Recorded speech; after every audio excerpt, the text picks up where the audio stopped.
അച്ഛന് ഇവിടെ വീട് പണിയണം, ഈ ഭൂമിയിൽ ഒരു വെള്ളം ബോർവെല്ലടിച്ച് വെള്ളം എങ്ങനെയെങ്കിലും എത്തിക്കണം, ഞാനതിൽ കൃഷി ചെയ്തിട്ട് ഞാൻ മരിക്കുള്ളൂ എന്നാണ് അച്ഛൻ്റെ ആഗ്രഹമായിരുന്നു. ഞങ്ങളത് വിശ്വസിച്ചും കൊണ്ടാണ്. ഇരവാള ആദിവാസി വിഭാഗത്തിൽപ്പെട്ട മീനാക്ഷിപുരം സ്വദേശി മാരിമുത്തുവിന്റെ 85 സെന്റ് സ്ഥലമാണ് നെന്മാറ സ്വദേശി മിനി വായ്പാ വാഗ്ദാനം നൽകി തൃശൂർ സ്വദേശികളുടെ പേരിലാക്കിയത്. 2015 നവംബർ 12 ചിറ്റൂർ സബ് രജിസ്ട്രാർ ഓഫീസിൽ നടത്തിയ ആധാരത്തിൽ 8,40,000 രൂപയ്ക്ക് തൃശൂർ സ്വദേശികളായ മൃതീഷ്, ഗോപാലകൃഷ്ണൻ എന്നിവർ മാരിമുത്തുവിൽ നിന്നും ഭൂമി വാങ്ങിയെന്നാണ് രേഖ. ഇടനിലക്കാരിയായ മിനി ആധാരത്തിൽ 2ാം സാക്ഷിയായി ഒപ്പിടുകയും ചെയ്തിട്ടുണ്ട്.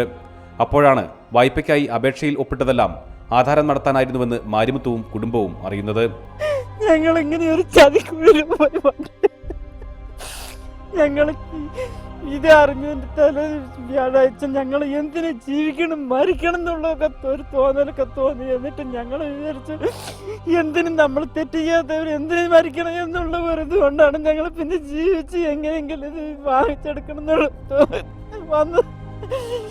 ചതിക്കണിയിൽ വീണ മാരിമുത്തുവും കുടുംബവും തങ്ങളുടെ ഭൂമി തിരിച്ചു പിടിച്ചു നൽകണമെന്നാവശ്യപ്പെട്ട് മുഖ്യമന്ത്രിക്കും മറ്റും പരാതി നൽകാൻ ഒരുങ്ങുകയാണ്.